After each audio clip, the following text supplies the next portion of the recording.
Bonjour à toutes et tous et bienvenue à cette conférence intitulée « Énergie nucléaire dans le monde, renaissance ou gériatrie technologique » présentée par M. Michael Schneider, analyste international indépendant en matière de politique énergétique et nucléaire. Il est l'initiateur, le coordonnateur et l'éditeur du World Nuclear Industry Status Report. Je m'appelle Patricia Clermont, je suis la coordonnatrice de l'Association québécoise des médecins pour l'environnement, l'ACME.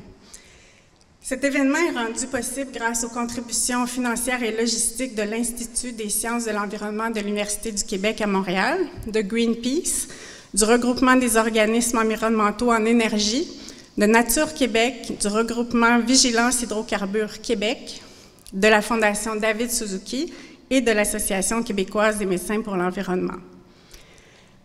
En plus de coordonner et éditer le World Nuclear Industry Status Report, M. Schneider est membre fondateur du International Energy Advisory Council et du International Nuclear Risk Assessment Group. Aux États-Unis, il a été nommé à l'International Nuclear Security Forum, basé au Stimson Center, Washington, D.C., et à l'International Panel on Fissile Materials, basé à l'Université de Princeton.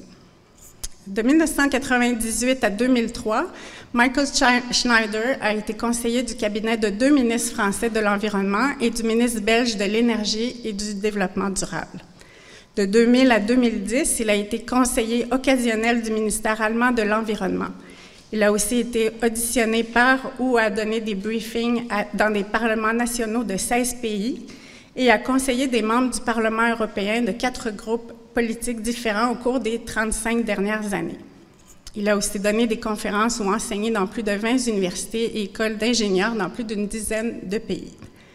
La conférence de M. Schneider sera suivie d'une brève allocution du Dr. Éric Notbart, qui est vice-président de l'Association québécoise des médecins pour l'environnement, sur les risques de l'énergie nucléaire sur la santé des individus et des populations. S'en suivra ensuite une période de questions de l'auditoire. Alors, sans plus tarder, veuillez accueillir chaleureusement et écouter M. Michael Schneider.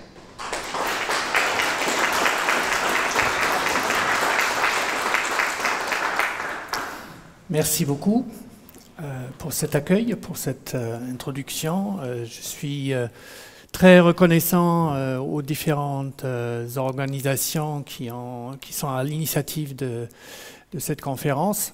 Je trouve ça super quand il y a une vraie volonté collective de monter ce genre d'initiative. Ça permettra peut-être aussi d'aller au-delà de la salle et de voir à qui ça peut donner des informations supplémentaires dans les semaines, dans les mois qui viennent. Peut-être quelques mots sur le World Nuclear Industry Status Report. C'est un ouvrage collectif que je coordonne et je publie. Mais c'est évidemment une équipe. C'est un ouvrage qui fait maintenant autour de 400 pages tous les ans. Donc on n'écrit pas ça dans son coin. Hein. Ce qui est vraiment super, c'est qu'on a maintenant une espèce d'équipe cœur qui travaille depuis des années sur ce projet. Et puis tous les ans, il y a des experts, des scientifiques qui se collent à des focus, qui arrivent, c'est des chapitres spéciaux qui arrivent que cette année particulière. L'année dernière, par exemple, pour des raisons évidentes, on a fait un chapitre sur le nucléaire et la guerre. Cette année, on travaille toujours sur l'ouvrage. On aura un chapitre très exhaustif sur les questions économiques et financières, parce que c'est souvent des questions absolument fondamentales quand on parle d'énergie et nucléaire en particulier. Donc, ça c'est l'exemple du rapport de l'année dernière. C'est vraiment une équipe interdisciplinaire, internationale, On a d'ailleurs un professeur de l'université de Colombie-Britannique, M.V. Ramana, qui fait partie de l'équipe permanente, si j'ose dire. Mais il y a des gens de l'université technique de Berlin, il y a des gens des think tanks, comme Chatham House à Londres, ce qui s'appelait le Royal Institute of International Affairs. Et puis des partenaires dans divers organismes et institutions. Alors, l'idée du rapport, de ce projet, c'est une analyse multicritère, multi-indicateur, parce que ce n'est pas imaginable d'avoir une véritable compréhension de cette industrie en regardant 2-3 indicateurs. Donc c'est une longue série d'indicateurs. Et puis c'est chaque fois une tentative de regarder sur le temps long. Il faut regarder le film, regarder la photo ne donne aucune compréhension d'un secteur tel que l'énergie. Donc si on regarde 1 an ou 2, ou des changements que sur une année sur l'autre, ne donne pas vraiment une compréhension du secteur. C'est très important. Pour les gens qui écoutent et qui ne sont pas spécialistes, moi j'encourage plutôt de se fixer sur des chiffres absolus, de regarder les tendances. Qu'est-ce qui monte, qu'est-ce qui descend, qu'est-ce qui est grand, qu'est-ce qui est petit. Plutôt que de voir un chiffre précis par rapport à un autre chiffre précis. Pour les spécialistes qui veulent regarder plus en détail, je dis faites attention à quelle échéance on parle. C'est-à-dire, puisque je vous donne déjà un certain nombre de... C'est un peu une sortie prématurée, entre guillemets, de données du prochain rapport. Donc, il y a un certain nombre de données qui sont à une date mi-2022, il y en a qui sont à la fin de 2022, il y en a qui sont mi-23. Donc pour les spécialistes, faites attention, quelle est la date, puisque la référence n'est pas la même si c'est il y a 1 an ou mi-2023. Voilà les premiers indicateurs. Donc, le premier indicateur qu'on voit sur la courbe en rouge, c'est la part du nucléaire dans la production d'électricité commerciale. Et on voit que le maximum historique, le pic, était atteint en 1996, autour de 17,5%. Et puis ça a baissé assez continuellement, et on est aujourd'hui à la fin de l'année 2022 à 9,2%. L'autre indicateur ici, c'est la production d'électricité en chiffres absolus, c'est-à-dire en térawattheures. Les térawattheures, c'est les milliards de kilowattheures. Et on voit que le maximum historique atteint était en 2006. On était revenu presque à la même ordre de grandeur, mais on est resté quand même en dessous. On voit aussi les changements ces dernières années, c'est-à-dire d'une année à l'autre, on peut avoir vraiment une variation très importante. La deuxième chose qui est vraiment significative, c'est de regarder sur le rôle de la Chine. Si on prend l'ensemble du monde, y compris la Chine, la production a baissé de 4% en 2022, alors que la Chine a augmenté sa production de 3%. Si on regarde le monde en dehors de la Chine, l'image est vraiment différente. C'est-à-dire on voit qu'il y a une chute très importante de l'ordre de 5% en 2022 et on se retrouve à un niveau de production qui est de l'ordre du milieu des années 90. C'est-à-dire c'est vraiment une énorme baisse par rapport aux années précédentes. Le prochain indicateur, c'est les démarrages de réacteurs et les fermetures. La définition ici, c'est le démarrage de réacteurs, c'est la connexion au réseau. Donc, ce n'est pas ce qui se passe avant, techniquement, c'est la connexion au réseau. Et la fermeture, pour nous, c'est le dernier jour de production. Donc, ce n'est pas l'annonce politique ou économique ou quelques années après la fermeture. Nous, on regarde quel est le dernier jour de production qui devient le jour de la fermeture du réacteur. Alors, on voit très bien ici ces espèces de vagues de mise en service de réacteurs dans les années 70, dans les années 80, et puis quand même une image plutôt plate pour les 30 dernières années. Si on regarde sur le plan mondial, le bilan entre démarrage et arrêt de réacteurs est légèrement négatif sur le plan mondial, c'est-à-dire on a eu 103 démarrages et on a eu 110 fermetures entre 2003 et le milieu de l'année 2023. Maintenant, si on regarde le rôle de la Chine, on découvre que la Chine, toute seule, a démarré 50 réacteurs sur cette période, mais n'a fermé aucun. Donc, si on regarde en dehors de la Chine ce qui s'est passé, on tire le bilan, c'est un bilan négatif de 57 unités, 57 réacteurs. Ça veut dire qu'en dehors de la Chine, il y a une baisse depuis très longtemps du nombre de réacteurs en termes de bilan, démarrage et fermeture. Si on regarde sur le plan de l'Union européenne, il faut chercher les démarrages depuis très longtemps, c'est-à-dire il y a eu, sur la même période, 2003, mi-2023, il y a eu 3 démarrages seulement, il y a eu 37 fermetures. Donc bilan dans l'Union européenne des 27, négatif à 34. Cette image-là montre la situation cumulée.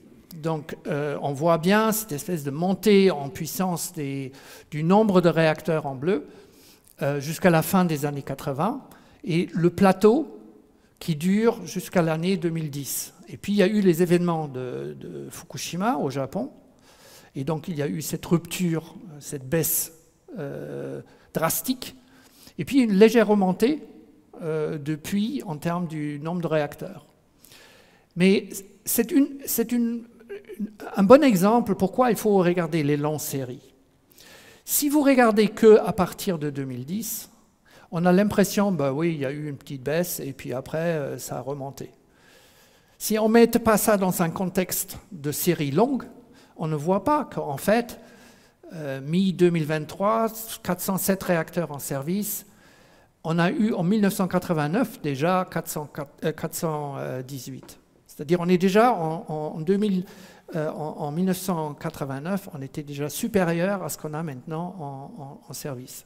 Donc c'est toujours important de mettre ça dans une perspective historique. Ça c'est la même image, mais pour l'Union européenne.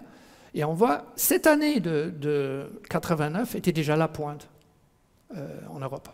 Et depuis, le nombre pas continuellement, mais presque continuellement, à partir du début des années 2000, il y a eu une baisse considérable du nombre de réacteurs.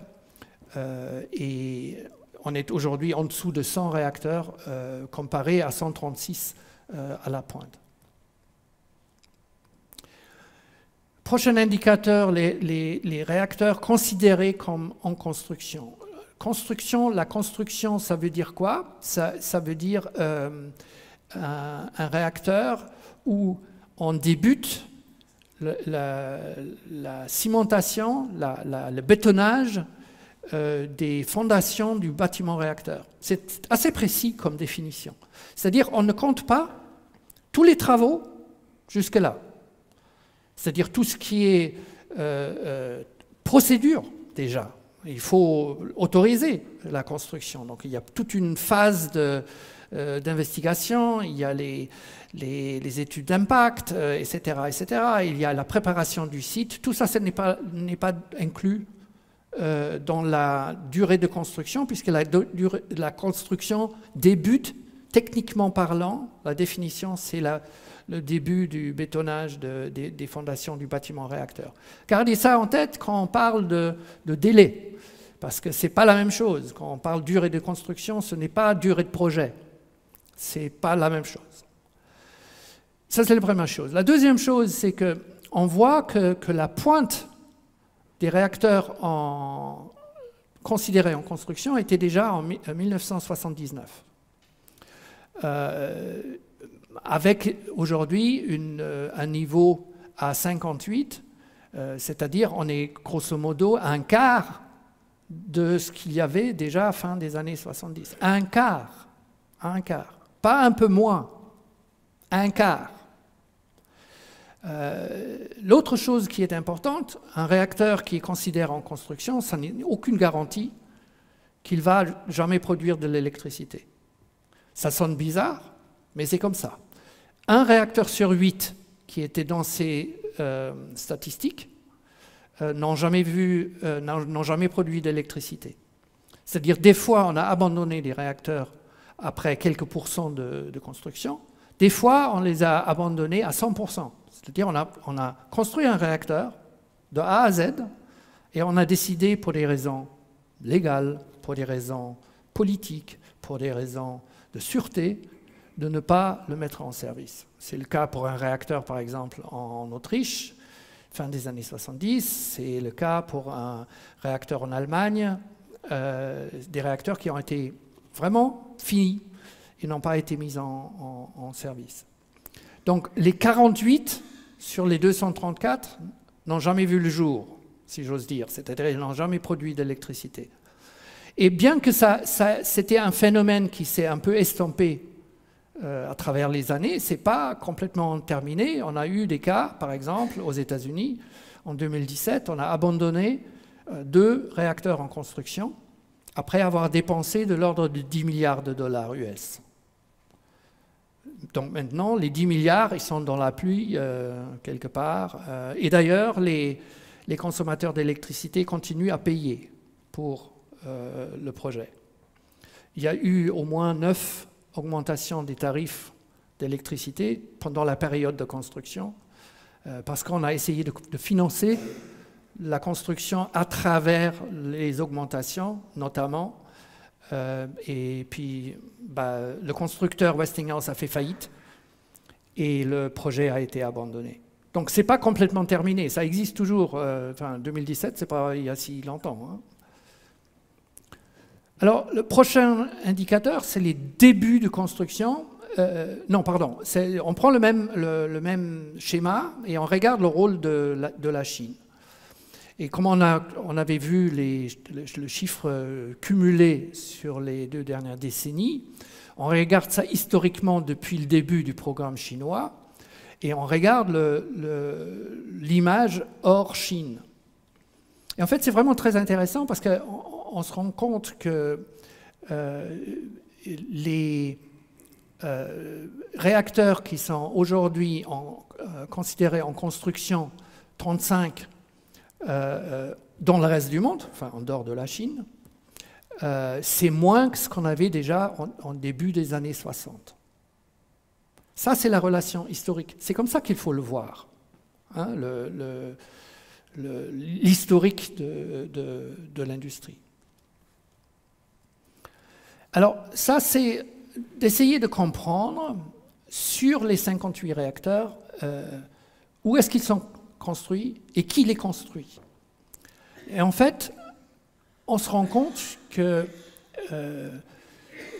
évidemment, il y a la Chine, hein, qui a sur le territoire un grand nombre de réacteurs en construction, mais moi, ce que je trouve le plus frappant, c'est le rôle de la Russie, qui a en fait pas tant de réacteurs, 5 réacteurs en construction chez elle, mais beaucoup de réacteurs en construction ailleurs. Et donc, si on cumule les réacteurs, la Russie, en fait, à mi-année, avait 25 réacteurs en construction, et la Chine, parce qu'il y en a aussi 4 Russes qui sont en construction en Chine, donc ça fait que la Russie est devenue le premier pays constructeur de centrales nucléaires dans le monde. Alors, qu'est-ce que ça veut dire pour l'avenir de cette industrie?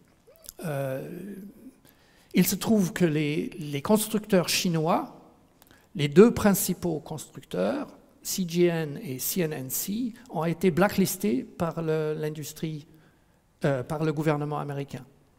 Blacklisté, ça veut grosso modo dire que l'industrie américaine n'a plus le droit, sauf autorisation explicite, de faire quoi que ce soit comme business avec ces sociétés-là. Mais une centrale nucléaire est un espèce de projet avec des milliers de producteurs de parts, de parties de l'installation. C'est pas si le constructeur principal s'appelle Rosatom, ça ne veut pas dire que toutes les pièces sont fabriquées par cette entreprise-là. Non, c'est un marché international de pièces, de parts. Donc, pour la Chine, c'est devenu extrêmement compliqué puisque le gouvernement américain est très clair sur ce qu'il attend de ses partenaires, ses pays amis, en traitant les entreprises qui ont été blacklistées. Donc ça devient, pour une entreprise canadienne, extrêmement difficile de faire du business avec ces deux entreprises-là. Donc d'imaginer aujourd'hui que, je ne sais pas, ces entreprises-là construisent une centrale au Canada me paraît un peu compliqué, diplomatiquement parlant. Et la même chose est vraie sur la Russie, pour les raisons que tout le monde connaît. Aujourd'hui, c'est compliqué de faire des affaires avec la Russie, en particulier sur le nucléaire. Et donc ça, c'est sans aller dans les détails, mais vous voyez quand on regarde les constructeurs, vendors, c'est les entreprises qui fournissent le cœur du réacteur, ce qu'on appelle l'île nucléaire. Le rôle de la Russie dans un certain nombre de pays, c'est sans commune mesure avec les autres pays constructeurs.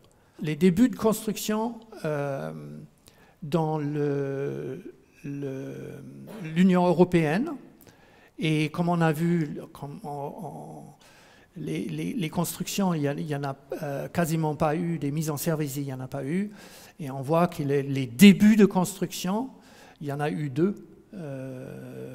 Depuis des décennies, 2. Et c'est intéressant de voir que sur les 3 réacteurs qui restent en construction, il y en a un qui est déjà en construction depuis 1985. Ça fait quand même un peu long comme projet. Il n'a pas encore démarré. Il y en a un autre qui est en construction depuis 2007. C'est en France. Il devait entrer en service en 2012, donc il a un peu de retard aussi. Il va peut-être démarrer l'année prochaine.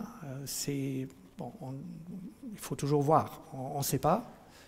Parce qu'en fait, on s'est rendu compte que nous analysons en début d'année quelle est la prévision de terminaison de chantier dans le monde.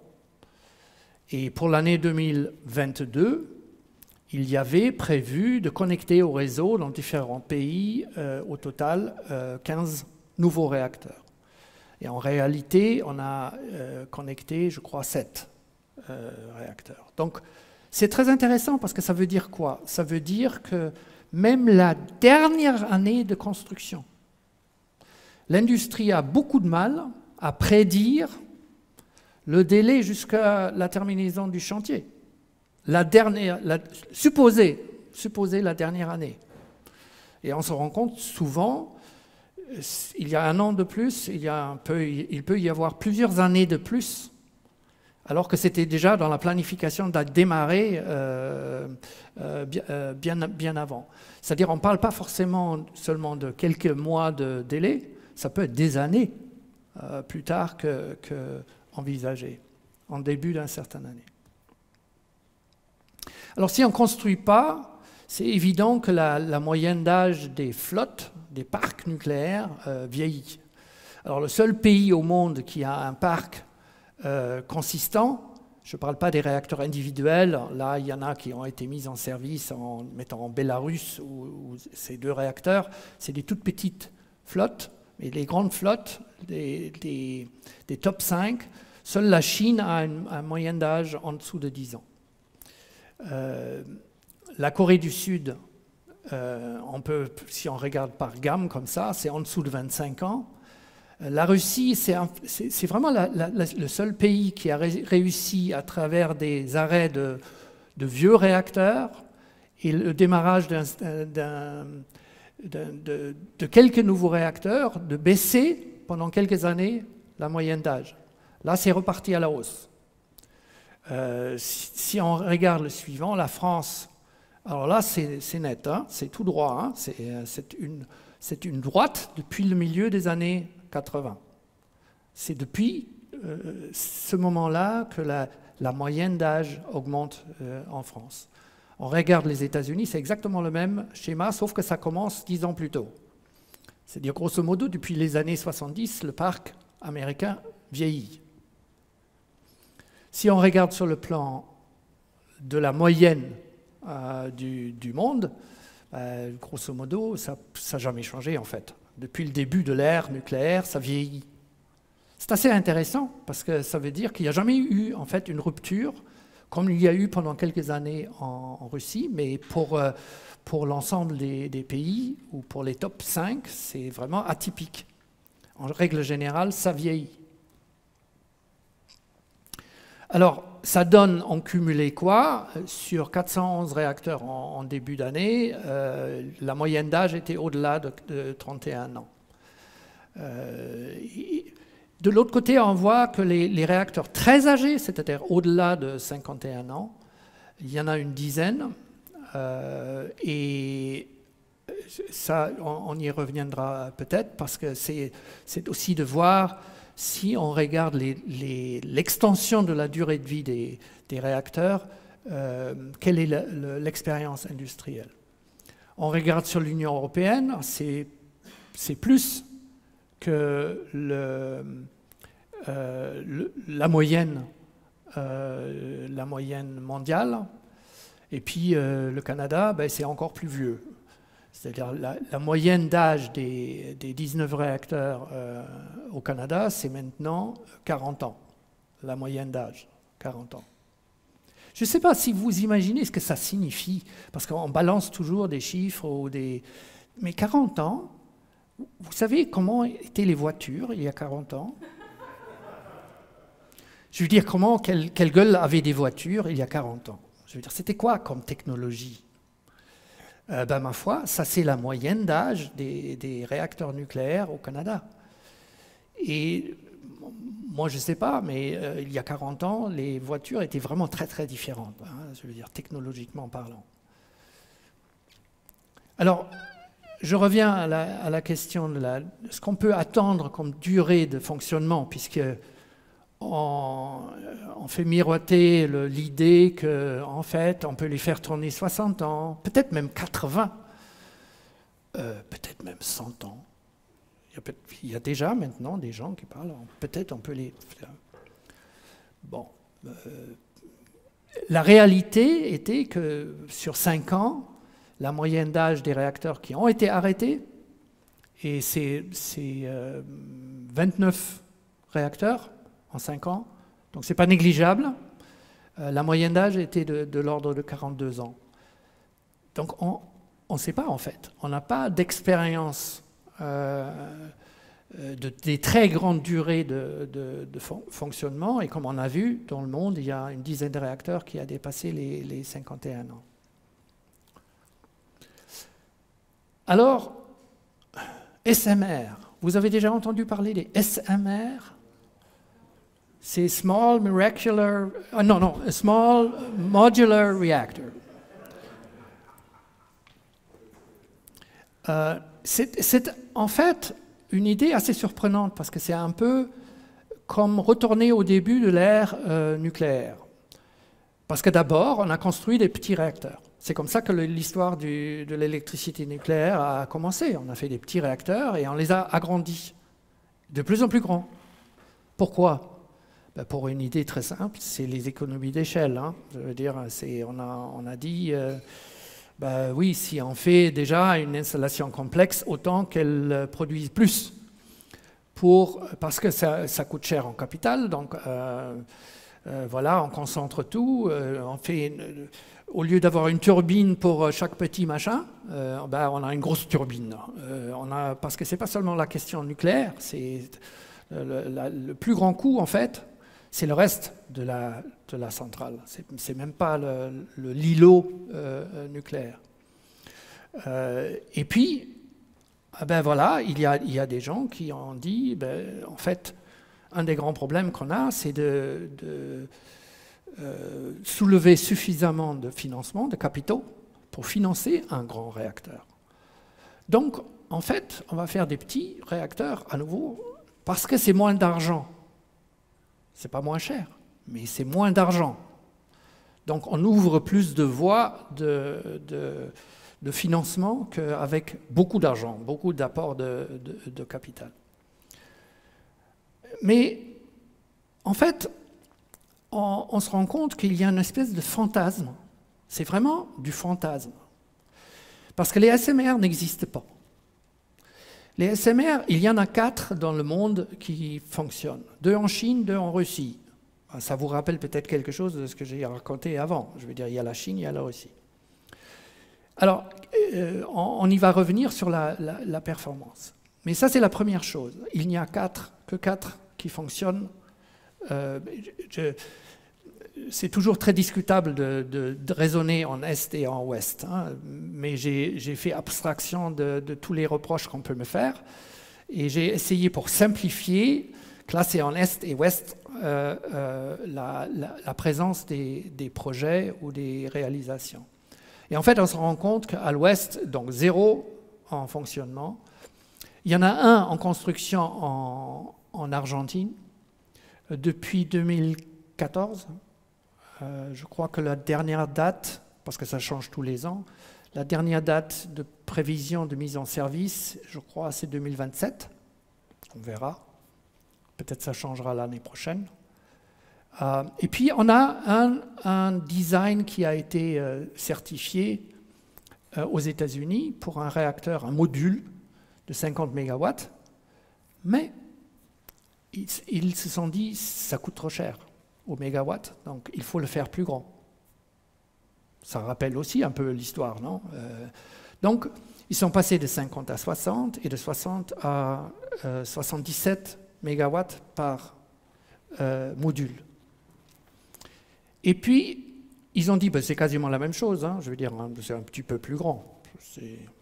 Ils sont allés voir le régulateur, l'autorité de sûreté, et ils ont, ben, voilà, on a agrandi un peu. Sauf que l'autorité de sûreté a dit, ben, non, c'est différent, quoi. Donc, il faut recommencer la procédure d'autorisation. C'est plus le même réacteur. Et ce module, ce design de 77 MW n'est pas certifié. N'est pas certifié. Donc, en fait, quand vous regardez, ben, il y a un design qui a été certifié, d'ailleurs sous condition, mais qui n'est pas marketed, comme on dit, il n'est pas sur le marché, il n'est pas vendu. Ben, une application acceptée à l'Ouest, on cherche. Il y en a plusieurs qui avaient été soumis, l'Américain a soumis son application. Et puis, alors, on a une espèce de flux de pre-design reviews, pre-licensing design reviews. Ça veut dire quoi? Ça veut dire que des constructeurs, ils disent, écoutez, nous on a une très très bonne idée. Hein, on a une excellente idée. On veut faire un réacteur comme ci, comme ça, neutrons rapides, Moltex, machin, etc. Enfin, tous des noms absolument super. Et puis, ils vont voir les autorités de sûreté, ils disent, ben voilà ce qu'on veut faire. Et donc, l'autorité de sûreté dit, ben bon, on va jeter un coup d'œil. Donc ça, c'est la pre-licensing review. Et il y en a, la dernière fois que j'ai regardé, il y en avait 9 qui étaient dans cette étape de pre-licensing. Et puis, vous avez une catégorie que j'appelle des réacteurs PowerPoint.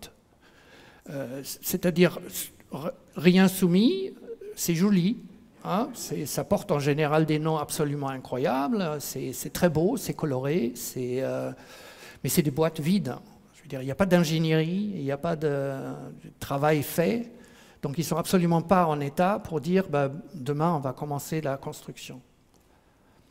Vous vous rappelez peut-être que le premier ministre de l'Ontario, il s'est fait photographier sur un site nucléaire à Darlington, en Ontario, en disant qu'on va, avec un chapeau dur là, de construction, on va démarrer la construction d'un réacteur sur un site existant, enfin juste à côté d'un site existant.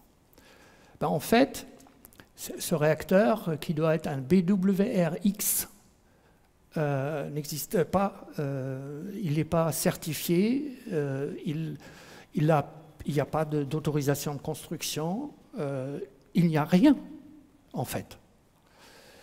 Et donc c'est pour ça que je dis on est en plein fantasme. C'est pas et comprenons-nous bien, c'est pas une question de pour ou contre ou qu'est-ce qui est bien ou pas bien, c'est que il n'y a rien en fait. Ça n'existe pas. Et quand on regarde l'historique de ces projets, et prenons le projet qui est le plus avancé à l'Occident, donc cette fameuse entreprise NuScale qui avait tenté un réacteur 50 MW qui est passé à 77 MW. Je ne vais pas lire le tout, ne vous inquiétez pas. Mais juste prendre quelques dates clés. Donc on a regardé les Pre-Application Design Reviews. Vous vous rappelez, il y en a 9 au Canada. Pour ce design de réacteur, c'était en 2008. D'accord? C'était en 2008. Mais aujourd'hui, le design n'est toujours pas certifié, le nouveau design. L'objectif à l'époque, c'était une mise en service en 2015. Et maintenant, on est passé à... comme j'ai dit, le premier module doit démarrer en 2029. Donc 15 années de différence. Et je précise, on n'a pas commencé à construire. Il n'y a pas de design qui est certifié. Donc, je veux dire, ces histoires de développement d'une technologie nucléaire, c'est extrêmement long. Ce n'est pas quelque chose, ce n'est pas un garage, quoi. Ce n'est pas... un petit projet dans un coin, et parce que c'est petit, c'est facile. C'était ça l'idée. C'est petit, c'est facile, c'est pas cher, vite fait, bien fait. Ben non, c'est compliqué. Et puis d'ailleurs, 300 MW, c'est pas si petit que ça. Hein. Franchement, c'est déjà un réacteur d'une taille tout à fait considérable. Alors, on a regardé un peu les durées de construction de différents projets prévus en démarrage de construction et la réalité jusqu'à la connexion au réseau. Et ça, c'est sur 3 ans, hein, 2019, 2020, 2021. Et ce qui est vraiment frappant, c'est que vous avez un certain nombre de... Vous avez que deux réacteurs en Chine qui ont été construits selon la planification. 2 en Chine. D'ailleurs, de technologie russe. J'ai demandé à un haut responsable chinois comment les Russes ils ont fait ça en Chine. Je veux dire, il m'a regardé, il a dit, les Russes, vouloir dire que c'est des entreprises chinoises qui ont fait le gros du travail qui avait été fait sur la technologie russe. Mais, n'empêche, ils ont réussi à faire ça comme prévu.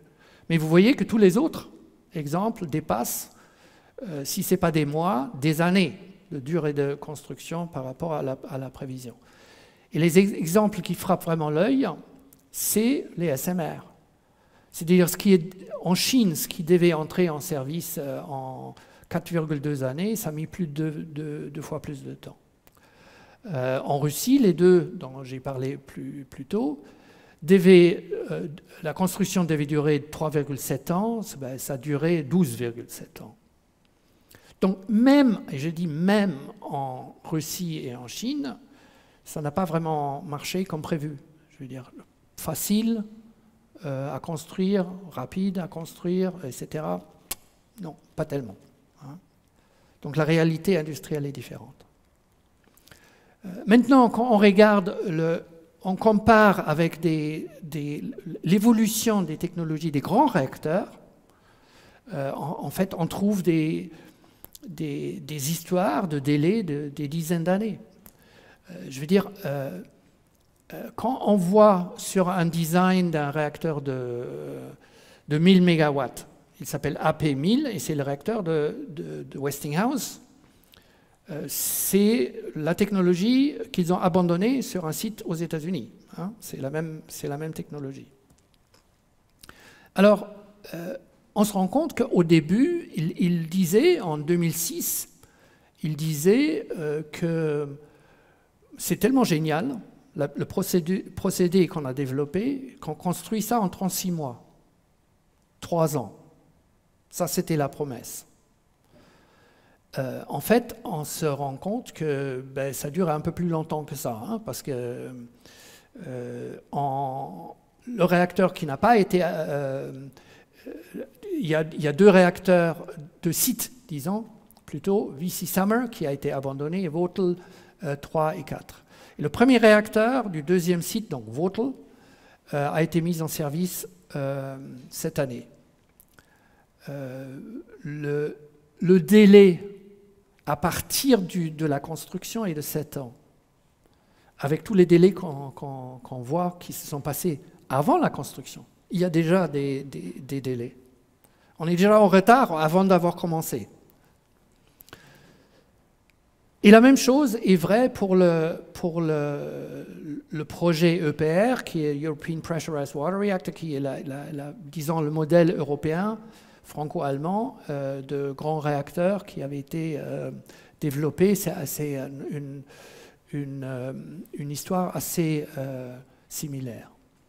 Quand on regarde d'autres projets de SMR, ça c'est le projet d'une société qu'ils appellent Neward, qui a été nouvellement créée. Alors c'est très beau, c'est un beau nom aussi.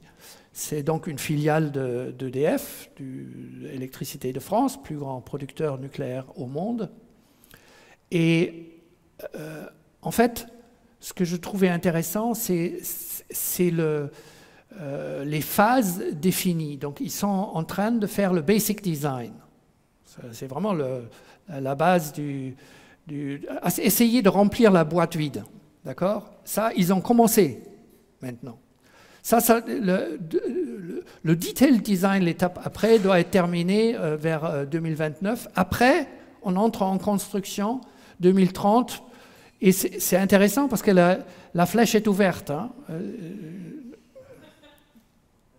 Je trouvais ça marrant. Il y a pas, on construit et on ne met pas en service. Enfin, c'est open-end, c'est histoire open-end.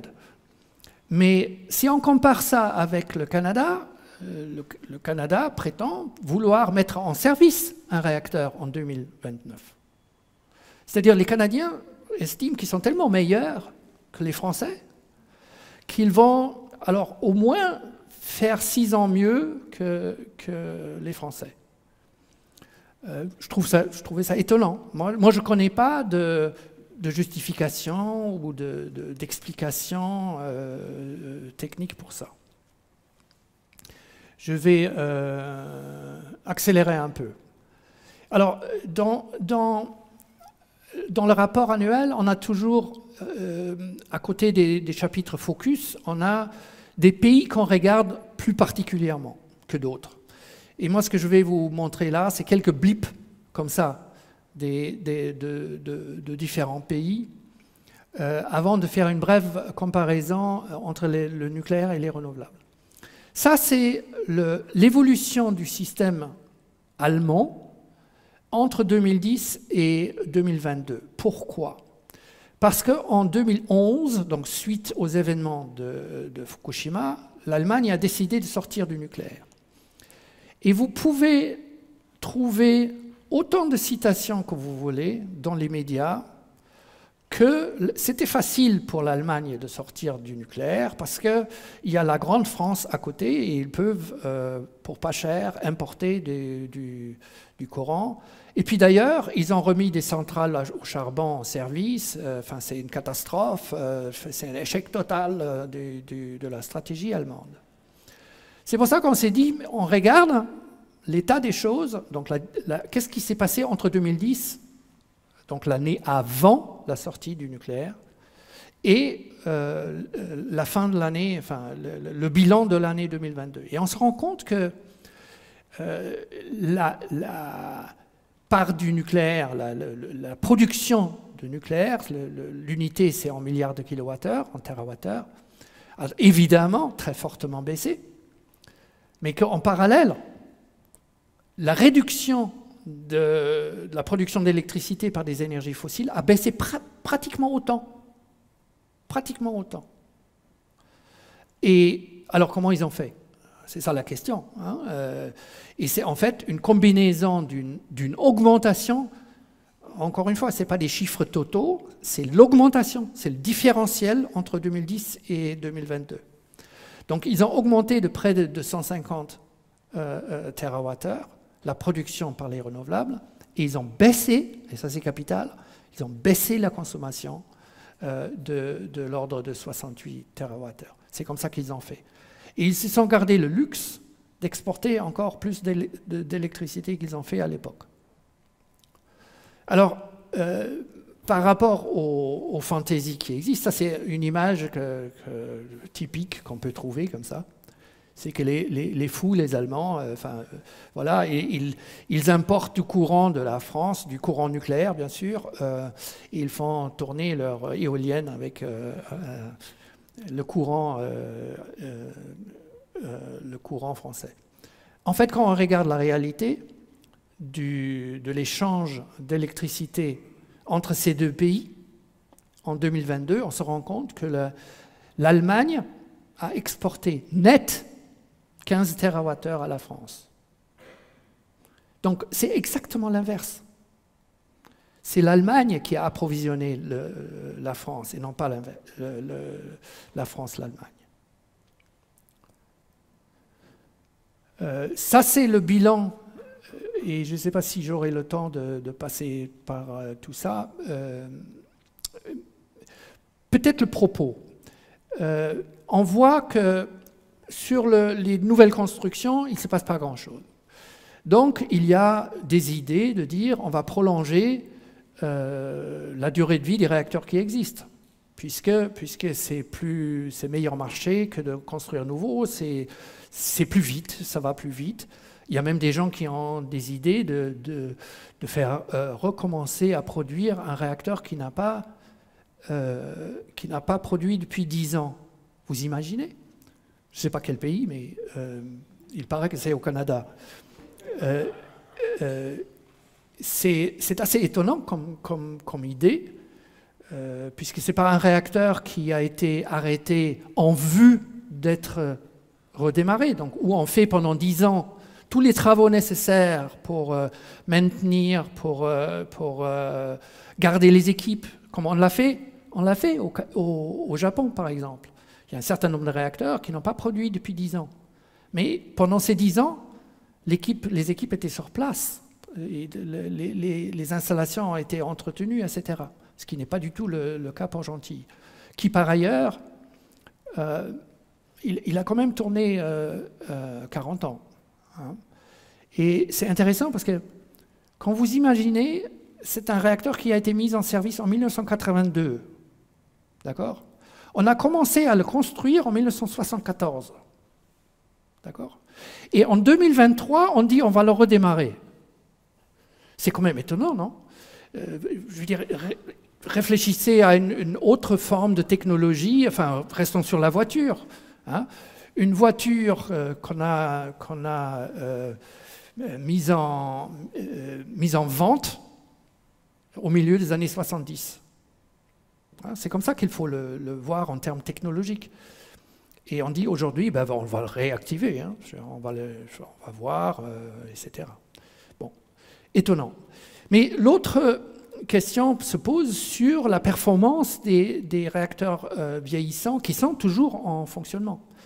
Et le parc le plus significatif de ce point de vue-là, la France, avec le plus haut taux de nucléaire dans le mix, a eu une année vraiment, pour dire le moins, catastrophique. C'est-à-dire une chute vertigineuse de la production. On voit ici le grand déclin. Une production qui était 30% en dessous de la moyenne des 20 dernières années. Le plus bas niveau depuis 1988, alors qu'à l'époque, il n'y avait pas encore tous les réacteurs qui fonctionnaient, qui fonctionnent aujourd'hui. Donc avec moins de réacteurs, on a fait déjà ça en 1988. Donc, et je vais zapper un certain nombre de slides après, mais grosso modo, la conséquence a été qu'une grosse partie de la flotte n'était pas disponible pour une cumulation de raisons. Et ça, c'est ça qui est important de comprendre. Les gens cherchent toujours à savoir, mais pourquoi ils cherchent toujours une raison pourquoi il y a tel ou tel phénomène. C'est plus compliqué que ça. Je veux dire, c'était une année où la France avait découvert, fin de l'année 2021, donc ça a duré toute l'année 2022, un phénomène imprévu, technique, sur les réacteurs les plus récents, qui ont déjà plus de 20 ans, mais ce sont les plus récents. Et puis, on a beaucoup de réacteurs qui maintenant ils ont 40 ans. Et donc, il faut des visites, des inspections qui sont très différentes des inspections qu'on fait même pour les 30 ans, parce qu'il y a des inspections de fond tous les 10 ans. Le responsable EDF a dit qu'on met 5 fois plus de volume de travail dans la 4e révision de 10 ans que dans la 3e. 5 fois plus. Ce qui veut dire, pendant ce temps-là, ça ne produit pas et ça coûte très cher. Donc c'est aujourd'hui un des grands défis, c'est déjà de faire tourner les réacteurs qu'on a et un grand point d'interrogation sur la fiabilité de ce que ça peut représenter. Je vais aller un peu plus vite. Un niveau qui était très lié, c'est évidemment économique et financier. Je veux dire, EDF a perdu près de 18 milliards d'euros en 2022 et a cumulé une dette de près de 65 milliards d'euros. Ce sont des sommes absolument faramineuses. Hein. Alors, une partie, c'est encore une fois, on est dans une cumulation de raisons. D'une part, c'est la mauvaise performance des réacteurs en service, mais c'est aussi l'augmentation des coûts des réacteurs en construction. Tout ça, ça coûte de l'argent. Et si on cumule tout, à la fin, on a un très mauvais résultat. Alors ça, c'est le record absolu de ce que j'ai pu voir. C'est le pendant d'EDF en Corée du Sud, KEPCO, qui a cumulé une dette de 143 milliards de dollars US. Je vous avoue, quand j'ai appris ça, il n'y a pas très longtemps, il y a quelques mois donc, je ne savais pas qu'une entreprise peut survivre ça. Je veux dire, comment est-ce possible qu'une entreprise peut avoir autant de dettes sans faire faillite? Je trouve ça miraculeux, ça c'est vraiment extraordinaire. Et je ne connais pas la réglementation financière en Corée du Sud, mais je trouvais ça vraiment stupéfiant. Je veux dire, moi, je ne savais pas, je n'étais pas au courant. D'autant plus que quand on compare ça avec la problématique EDF, ben c'est plus de 2 fois la dette d'EDF, mais ils font même pas, ils font un peu plus qu'un tiers du chiffre d'affaires. Donc c'est d'autant plus dramatique comme résultat. Bon, c'est évident qu'il y a eu un peu de la flemme des investisseurs, hein, quand on regarde sur les 7 dernières années, la valeur de l'action a perdu 70%. Alors maintenant, le dernier chapitre, c'est vraiment la comparaison entre le nucléaire, l'évolution du nucléaire, des indicateurs sur le nucléaire et les énergies renouvelables. Et nous, en général, on précise solaire, éolien, et ça c'est nos indicateurs principaux, mais on regarde aussi sur un certain nombre d'indicateurs l'hydraulique ou la biomasse, d'autres types d'indicateurs. Là, c'est les coûts. Et on appelle ça LCOE, c'est Levelized Cost of Energy, ce qui veut dire qu'on regarde en fait le coût de l'investissement, mais on regarde sur une durée de vie estimée quels sont les coûts de combustible, quels sont les coûts de maintenance, quels sont les différents coûts qui en fait composent le coût du kilowattheure sur la durée de vie de l'installation. On appelle ça Levelized Cost of Energy. Et la Banque Lazare, qui est une des institutions financières les plus anciennes du monde, fait cet exercice-là depuis 2009. Et nous, on aime bien ça comme référence parce que ils n'ont pas de stakes là-dedans. Ils ont créé un modèle d'évaluation et ils font ça avec la même méthodologie. Donc c'est très comparable d'une année à l'autre. On considère ça comme une bonne référence. Qu'est-ce qu'on voit là-dedans? On voit surtout cette espèce de déclin absolument spectaculaire du solaire, du coût du solaire, hein, de l'ordre de 90%. Et puis l'éolien avec 72%. Et l'autre indicateur nucléaire, non seulement il n'a pas baissé, il a augmenté. C'est-à-dire il y a une espèce de ciseau qui s'ouvre de différence entre le nucléaire et les renouvelables. Et ça s'écarte de plus en plus. Qu'est-ce que ça donne? Ben, ma foi, les gens investissent dans les renouvelables plutôt que d'investir ailleurs. On voit la capacité installée du nucléaire stable sur les 20 dernières années et on voit une espèce de flambée de la production ces dernières années. Enfin, depuis une bonne dizaine d'années maintenant surtout. Et puis, sur l'année 2022, en fait, pour fixer les ordres de grandeur, le nucléaire a baissé, comme je vous ai montré tout au début de l'exposé, de l'ordre de plus de 100 TWh, d'accord? Baissé. Le solaire et l'éolien ont chacun, c'est pas sur le graphe encore, hein, mais en 2022, ils ont augmenté chacun de l'ordre de 250 milliards de kilowattheures, chacun. Donc, solaire plus éolien, c'est les ordres de grandeur, ce n'est pas des chiffres précis, mais les ordres de grandeur, 500 milliards de kilowattheures d'augmentation, le nucléaire, 100 milliards de kilowattheures de baisse. Vous comprenez que je suis un peu perturbé quand on me parle de renaissance du nucléaire ou d'une industrie qui se présente comme option, comme toutes les autres options. Ça ne se retrouve pas du tout dans la réalité des chiffres.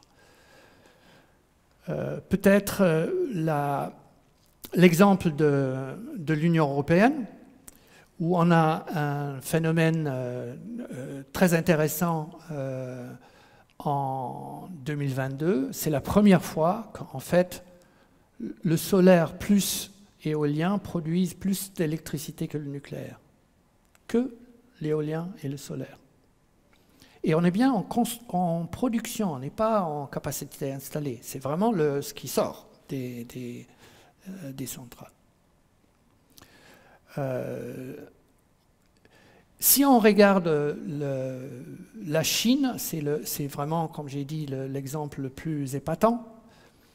On voit, c'est la première fois dans l'histoire que le solaire seul produit plus d'électricité que le nucléaire. Le solaire seul. On voit aussi que, en fait, pour l'éolien seul, c'est déjà le cas depuis une dizaine d'années. C'est-à-dire l'éolien seul produit déjà, malgré les lourds investissements que la Chine a fait, l'éolien produit depuis 10 ans plus d'électricité que le nucléaire. On s'attendait toujours à ce que ça recroise, les courbes se recroisent, et que le nucléaire reprend le devant. C'est exactement le contraire qui s'est passé, comme vous pouvez voir, cet accroissement exponentiel de la production, aussi bien côté éolien que côté solaire. Et puis un exemple qui n'est pas beaucoup regardé, mais c'est quand même un des pays les plus peuplés du monde. Si ce n'est pas encore le premier, ça pourrait être le premier bientôt. C'est l'Inde. Et on voit cette espèce de stagnation depuis très longtemps du nucléaire, avec une augmentation de la production, ma foi, un peu, mais pas énormément, pas spectaculaire. Et on voit que l'éolien a dépassé le nucléaire dès 2016. Et puis maintenant, ma foi, le solaire tout seul produit plus 2 fois plus, le solaire seul, plus 2 fois plus que le nucléaire. Ça, c'est les réalités industrielles sur le terrain. Bon, encore une fois, je ne vais pas vous lire ça. Mais pour un point de conclusion qui pour moi est vraiment essentiel, c'est que on voit moi ce que j'appelle cette espèce de fossé entre la perception et la réalité industrielle qui est très inquiétant. Parce que beaucoup de décisions d'investissement, beaucoup d'argent est dépensé avec cette idée qu'en fait, le nucléaire propose une solution court terme aux défis du genre climatique. Parce que ça va toujours ensemble. Hein. On dit le nucléaire, c'est très performant par rapport au climat, donc il faut en faire plus, etc. Le grand problème ici, c'est que quand on investit un dollar, l'urgence climatique rend absolument indispensable qu'on dépense ce dollar de la façon la plus efficace pour réduire les émissions de gaz à effet de serre le plus vite. Le plus vite. C'est-à-dire c'est la combinaison d'une efficacité par dollar investi et la durée, dans combien de temps on peut le faire. Et là-dessus, je veux dire, quand on regarde toute la panoplie des options qui sont sur la table aujourd'hui, le nucléaire n'est pas seulement le plus cher, c'est de très loin le plus lent. Donc, ça veut dire quoi? Ça veut dire si aujourd'hui on met un dollar dans le nouveau nucléaire, on aggrave la crise climatique. C'est ça qu'il faut comprendre. Et je l'affirme, on n'est pas là dans la croyance, ce n'est pas des histoires que je pense. À partir du moment où factuellement c'est l'option la plus chère et la plus lente, ma foi, c'est une option qui est catastrophique pour le climat. Et le fait qu'on donne l'impression publique et d'un certain nombre de décideurs qu'en fait on a ici avec le nucléaire, surtout les SMR, on a une technologie qui est facile, pas chère, rapide. Et on y met de l'argent, ma foi, c'est une catastrophe. Parce que cet argent-là ne va pas ailleurs, là ou serait efficace soit immédiatement, et là il faut parler des possibilités de sobriété énergétique, hein, un terme qui est important, pas beaucoup utilisé, et les concepts ne sont pas dans les têtes des gens, mais ça veut dire quoi? Ça veut dire à travers des changements d'organisation ou de comportement, de réduire les émissions de gaz à effet de serre. Pour vous donner un exemple tout bête, c'est plutôt de prendre sa voiture pour faire 800 mètres pour amener son enfant à l'école. Ben, vous savez, on peut vraiment aller à pied plutôt que d'utiliser la voiture électrique. Vous voyez, on a une discussion, est-ce qu'il faut utiliser une voiture électrique ou hybride, peut-être, pour amener les enfants à 800 mètres à l'école? Ben, je pense que ce n'est pas une bonne idée et ce n'est pas très intelligent. Donc pour moi, c'est vraiment de commencer par là. C'est la sobriété énergétique. Ensuite, c'est l'efficacité. C'est d'utiliser ce qu'on utilise, c'est pas seulement des machines, mais tout, optimisé en termes d'efficacité énergétique. Et ensuite, c'est les renouvelables. Ensuite, c'est les moyens de flexibilité tels que le stockage, etc. Et surtout, ne pas chercher le silver bullet. Ne pas chercher l'option miracle, comme les Small Miraculous Reactors. Parce que ça ne marchera jamais, quelle que soit d'ailleurs la technologie qu'on regarde, ça ne marchera jamais. J'ai un grand ami à moi qui dit toujours, Amory Lovins du Rocky Mountain Institute, qui dit toujours, pensez-y comme un orchestre. Il faut accorder les instruments et la musique ne se fait pas que par le violon. Hein? Je veux dire, il y a plein d'instruments. Et l'art, c'est vraiment la chorégraphie de la musique, c'est de vraiment organiser de façon intelligente. Et pour l'énergie, c'est un peu la même chose. Il faut utiliser un peu plus d'intelligence pour le design des réponses aux défis qui sont posés aujourd'hui. Merci beaucoup pour votre attention. Excusez-moi d'avoir été un peu long.